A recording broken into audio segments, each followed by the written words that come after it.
ध्रुव और ओजस समझ चुके थे कि सोनाली सिर्फ अनंत चारण के सामने ओजस और ध्रुव की बेइज्जती करना चाहती थी। वो ये पहले से सोच कर आई थी, लेकिन ऐसा भी हो सकता था कि सोनाली सिर्फ नाटक कर रही हो कि जिगर मर गया है। इसलिए ध्रुव ने सोनाली से पूछा, तुमने जिगर को देखा है? उसका शरीर कहाँ है? मिला भी है या नहीं? सोनाली ने गुस्से से ध्रुव को कहा, तुम वहां जाकर जिंदा वापस आए हो और फिर से किले में गए हो। तुम्हें वहां के खतरों के बारे में भी पता है। तुम जानते हो अगर किसी की मौत किले के किसी जाल से हुई तो उसका शरीर कभी नहीं मिलेगा। उसके बावजूद तुम ये सवाल पूछ रहे हो। सोनाली के साथ वाले लोगों ने भी एक के बाद एक ध्रुव की बुराई करना चालू कर दिया, लेकिन सोनाली के जवाब से एक चीज साफ थी कि जिगर का शरीर नहीं मिला है। इसका मतलब हो सकता है कि शायद जिगर अभी भी जिंदा हो और वो किले में फंसा हुआ हो। ध्रुव ने सोनाली से कहा, ठीक है, तो मैं और ओजस एक बार फिर से किले के अंदर जाएंगे और जिगर को ढूंढकर वापस लेकर आएंगे, फिर चाहे वो जिंदा हो या मुर्दा। ठीक है? अब तुम्हें यहाँ पर तमाशा करने की कोई जरूरत नहीं है। सोनाली ने कहा, ठीक है, अगर तुम मुझे मेरा भाई वापस लाकर दोगे तो मुझे कोई प्रॉब्लम नहीं है। सोनाली ने अपने सभी लोगों को दरवाजे के सामने से हटा दिया। ध्रुव और ओजस घर के अंदर गए। ओजस ने नुपुर को घर वालों से मिलवाया और कहा, मैं जल्दी ही ये सब काम खत्म करके आता हूँ। इतना कहकर ओजस और ध्रुव अपना सामान लेकर बाहर आ गए और सोनाली के साथ पिटौदी के लिए निकल गए। सिंधु परिवार के कुछ लोग सोनाली के साथ थे। ट्रेन में ज्यादा जगह न मिलने पर ध्रुव और ओजस को सोनाली के साथ दूसरे कोच में जाना पड़ा। ध्रुव सोनाली के सामने बैठा हुआ था। ध्रुव ने सोनाली से पूछा, तुम या तुम्हारे परिवार में से कोई भी जिगर को ढूंढने के लिए तुम्हारे ही पूर्वजों के किले में नहीं गया है ना? सोनाली ने कहा, हाँ, नहीं गए। तो? ध्रुव ने कहा, तुम लोगों ने जिगर को ढूंढे बिना ही यहां आकर ओजस के घर के सामने तमाशा करना शुरू कर दिया। सोनाली ने चिढ़ते हुए ध्रुव से कहा, हम जाते भी तो कैसे जाते? हमें किले में जाने का रास्ता ही नहीं पता। और दूसरी बात, उस किले में जाने की सभी लोगों को इजाजत भी नहीं है, समझे? किले में सेफ्टी के लिए इतना इंतजाम है कि अगर कोई बिना किले की पूरी जानकारी लिए वहां गया तो वो जिंदा बाहर नहीं आएगा। ध्रुव ने सोनाली से कहा, मैं जानता हूं किले में जाना खतरनाक है, तो इस बार तुम हमारे साथ चलोगी। ध्रुव की बात सुनकर सोनाली ने हिचकिचाते हुए कहा, मैं ऐसे कैसे तुम पर भरोसा कर लूं? ओजस ने सोनाली से कहा, देखो, तुम पहले अपने भाई की इतनी चिंता कर रही थी, लेकिन जैसे ही हमने कहा कि हम अपनी जान को खतरे में डालकर तुम्हारे भाई को ढूंढेंगे तो तुम्हारी टेंशन गायब हो गई। सोनाली जानती थी कि ओजस उसे मनाने की कोशिश कर रहा है, इसलिए सोनाली ने कहा, ठीक है, मैं तुम्हारे साथ चलूंगी। वैसे भी मैंने हमारे पूर्वजों का किला नहीं देखा है। ध्रुव को लगा नहीं था कि सोनाली किले में साथ आने के लिए हाँ कर देगी। किले में जाना बहुत खतरनाक था।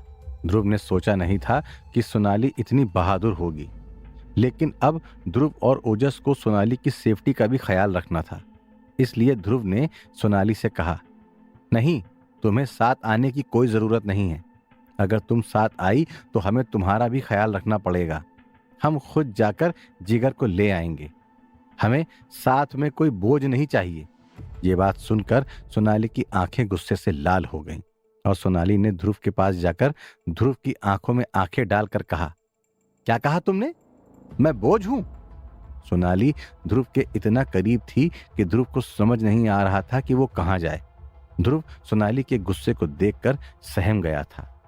ध्रुव और सोनाली को इतना करीब देखकर ओजस ने बोला, अक्सर इतने करीब खड़े लोग या तो लवर्स होते हैं या एक दूसरे के दुश्मन।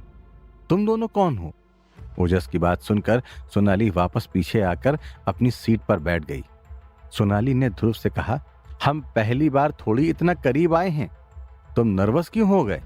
ओजस ने फिर से साइड बैठे हुए सोनाली को छेड़ने के लिए हंसते हुए कहा, देखा, तुम्हें अपने भाई की कोई फिक्र नहीं है। तुम्हें तो ध्रुव के नर्वस होने के रीजन की चिंता है। ये आजकल के रिश्ते भी ना भैया।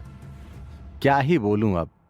सोनाली ओजस के बार बार मजाक करने से चिढ़ गई। सोनाली ने ओजस से कहा, तुम नाटक करना बंद करो, समझे? और वैसे भी जिगर मेरा भाई है, लेकिन मुझे उससे कोई ज्यादा लगाव नहीं है। वो बचपन से मुझे छोड़कर चला गया था और बहुत सालों तक तो वो वापस नहीं आया। तो इसलिए मेरे दिल में कोई खास फीलिंग नहीं है अपने भाई को लेकर, समझे? मैं जिगर का पता इसलिए लगाना चाहती हूँ क्योंकि अगर जिगर अभी मर गया तो उसके बाद सिंधु परिवार की सारी जिम्मेदारी मुझ पर आ जाएगी, जिसके लिए मैं तैयार नहीं हूँ। मैं परिवार को जोड़कर नहीं रख पाऊंगी और क्या पता मेरे आने से घर वाले जायदाद के लिए लड़ने लगे। ध्रुव ने सोनाली से कहा, तुम्हारे परिवार के लोग मुझे आज तक समझ नहीं आए। कभी तो ये एक हो जाते हैं और कभी ये लोग लड़ने लगते हैं। चक्कर क्या है इनका? सोनाली ने इस बात का कोई जवाब नहीं दिया, लेकिन ध्रुव की इस बात ने ओजस को सोचने पर मजबूर कर दिया था। ओजस नुपुर के परिवार के बारे में सोच रहा था। ओजस ने ध्रुव से कहा, क्या नुपुर भी ऐसी होगी? कहीं नुपुर की नानी के जाने के बाद नुपुर ने भी इस तरह पैसे और पावर के लिए लड़ना शुरू कर दिया तो क्या मैं नुपुर का वैसा रूप देख पाऊंगा, उसका साथ दे पाऊंगा? ओजस ने थोड़ी सी देर में बहुत सारे सवाल पूछ लिए थे। ध्रुव ने ओजस से कहा, तुम उसका साथ दो या ना दो, उसे अपने परिवार की कमान हाथ में लेनी ही पड़ेगी। उसे अपने परिवार का चेहरा बनना ही होगा, समझे? कुछ देर की इन बातों की वजह से सोनाली ध्रुव और ओजस के साथ कंफर्टेबल हो गई।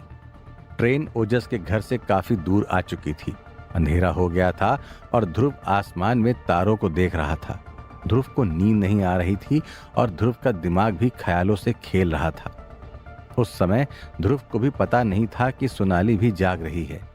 सोनाली ध्रुव की सीट के पास आकर धीरे से बोली, तुम अब तक सोए नहीं? ध्रुव अचानक सोनाली की आवाज से चौंक गया। ध्रुव ने धीरे से सोनाली से कहा, अभी तो नहीं, नींद नहीं आ रही, मैं बस कुछ सोच रहा था। तुम क्यों नहीं सोई? सोनाली ने कहा, मेरा दिमाग भी कहाँ शांत है, इतना कुछ चल रहा है, ऐसे में नींद कहाँ से आएगी? न जाने जिगर भाई क्या कर रहे होंगे। अगर जिगर भाई को कुछ हो गया तो मुझे नहीं पता मैं कैसे सब संभालूंगी। ध्रुव समझ सकता था कि सोनाली इतनी चिंता क्यों कर रही है। सिंधु परिवार के लोग एक लड़की को अपना मुखिया मानने में बहुत नाटक करेंगे और उससे भी ज्यादा दिक्कत तो अब आएगी जब सोनाली घर की जिम्मेदारी अपने ऊपर लेगी। घर के लोग सोनाली की बात मानेंगे ही नहीं। क्या पता सिंधु परिवार के लोग सोनाली पर भरोसा करेंगे या नहीं। सिंधु परिवार में वैसे भी लड़कियों को इतनी पावर नहीं दी गई थी। तभी अचानक ओजस ने ऊपर वाली सीट से नीचे झांका और कहा, अगर तुम लोग अभी सोए नहीं तो तुम पिट्टौरी पहुंचकर अच्छे से काम नहीं कर पाओगे, समझे? अचानक आई आवाज से ध्रुव और सोनाली दोनों चौंक गए। ध्रुव को लगा था कि ओजस तो सो गया होगा, लेकिन वो भी जाग रहा था। तो ध्रुव ने ओजस से कहा, अब तुम भी तो नहीं सोए हो ना, नीचे ही आ जाओ। ओजस अपने सीट से नीचे आ गया। सभी लोग किले के बारे में ही बात कर रहे थे। ओजस ने कहा, तुम लोग यहाँ किले के बारे में सोच रहे हो और मैं नुपुर के बारे में सोच रहा हूँ। मुझे नहीं लगता कि नुपुर कॉलेज के माहौल में ढल पाएगी। उसे अंदर से कॉलेज आने की इच्छा होनी चाहिए ना, और इस हालात में उसे मेरे परिवार की बहू बनाना बहुत मुश्किल होगा, क्योंकि घर की बहू बनने के लिए उसे थोड़ा तो अपने आप पर काम करना होगा। नुपुर उन लोगों से कैसे डील करेगी? ध्रुव ने ओजस से पूछा, वो लोग? कौन लोग? किसकी बात कर रहे हो तुम? ओजस ने कहा, हमारे आसपास में रहने वाले लोग की, समाज की। तुम्हें क्या लगता है हम अकेले ही रहते हैं क्या समाज में? कुछ समय पहले मेरे पिताजी ने काफी तांत्रिकों की मदद की थी, जिससे कि चक्र दिया विधि को सुरक्षित रखा जा सके। और अब क्योंकि चक्र दिया मैं जलाता हूं तो मुझे ये काम करना पड़ेगा। ध्रुव ने ओजस से कहा, ये सब बातें तो ठीक हैं, लेकिन इनका नुपुर से क्या लेना देना? ओजस ने कहा, नुपुर का इन चीजों से सीधा कोई वास्ता नहीं है, लेकिन जब वो घर की बहू बनेगी तो उसका नाम मुझसे जुड़। सीधे सीधे बताऊं तो कल को जब मैं हमारी धरोहर को आगे बढ़ाऊंगा, उसे अच्छे लोगों में बैठाऊंगा, उस समय अगर नुपुर ने ऐसी कोई हरकत कर दी जो उसे नहीं करनी चाहिए तो समाज में क्या इज्जत रह जाएगी हमारी? मुझे मेरी इमेज की कोई परवाह नहीं है ध्रुव, लेकिन जब ऐसा कुछ होगा तो लोगों का हमारे परिवार से भरोसा उठ जाएगा। उसके बाद हम क्या करेंगे, मुझे उस बात की चिंता है। ओजस की सारी बातें सुनने के बाद ध्रुव समझ गया था कि अनंत चारण नुपुर को क्यों पढ़ाना चाहते हैं और क्यों वो उसे जल्दी वापस नहीं भेजना चाहते। अनंत चारण ओजस की शादी नुपुर से ही करवाना चाहते थे और वो चाहते थे कि ओजस एक अमीर परिवार का हिस्सा बन जाए। पर दूसरी तरफ अनंत चारण अपनी बहू को पढ़ाना लिखाना चाहते थे ताकि वो चारण परिवार की बहू बनने के लायक बन जाए। ये बात सोचकर ध्रुव ने ओजस से कहा, तुम्हारी प्रॉब्लम तो काफी बड़ी है भाई, और इसे सॉल्व करने के लिए टाइम भी कम है। ओजस ने कहा, इसलिए तो मुझे नींद नहीं आ रही थी। मैं जानता हूं नुपुर बहुत अच्छी लड़की है, लेकिन वो बस घर की बहू बनकर घर संभालना चाहती है। मुझे उस बात से प्रॉब्लम है। उसे घर में रहना ही आता है, घर से बाहर रहने का उसे कोई अनुभव नहीं है। ये बात ठीक नहीं है, बिल्कुल भी ठीक नहीं है। ध्रुव ने ओजस से कहा, अरे तुम इतनी टेंशन अभी से मत लो, समझे, शांत हो जाओ। ओजस की बात की वजह से ध्रुव और सोनाली जो बातें कर रहे थे वो पूरी नहीं हो पाई, इसलिए सभी लोग वापस अपनी अपनी सीट पर जाकर सो गए। ट्रेन पिट्टौरी आ पहुंची। सोनाली ने ध्रुव और ओजस को पहले घर आने के लिए कहा था, लेकिन ध्रुव और ओजस ने घर जाने से मना कर दिया। ध्रुव और ओजस ने सिंधु परिवार के कुछ लोगों को किले में साथ आने के लिए कह दिया था। ध्रुव और ओजस जानते थे कि किले के अंदर ज्यादा लोगों की जरूरत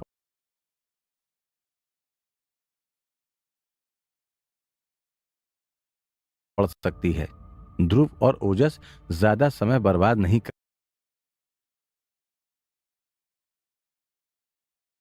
करना चाहते थे, इसलिए वो घर नहीं गए और सीधे किले के लिए निकल गए। जब ध्रुव और ओजस किले के लिए जा रहे थे, तभी सोनाली भागती हुई ध्रुव के पास आई और बोली, रुको ध्रुव। ध्रुव ने सोनाली से पूछा, क्या हुआ? तुम्हें पता है ना, जाते समय किसी को टोका नहीं करते। सोनाली ने कहा, हाँ मालूम है, लेकिन मैं तुम लोगों के साथ किले में चलना चाहती हूँ। ध्रुव ने कहा, लेकिन वहां बहुत खतरा है, तुम रहने दो। सोनाली ने कहा, नहीं, मैं चलूंगी, चाहे कुछ भी हो। ध्रुव सोनाली की जिद के आगे टिक नहीं पाया। पर क्या सोनाली का जाना सेफ था? अगर सोनाली पर कोई खतरा आ गया तो ध्रुव क्या करेगा? जानने के लिए सुनते रहिए ऐ स्त्री तू कल आना।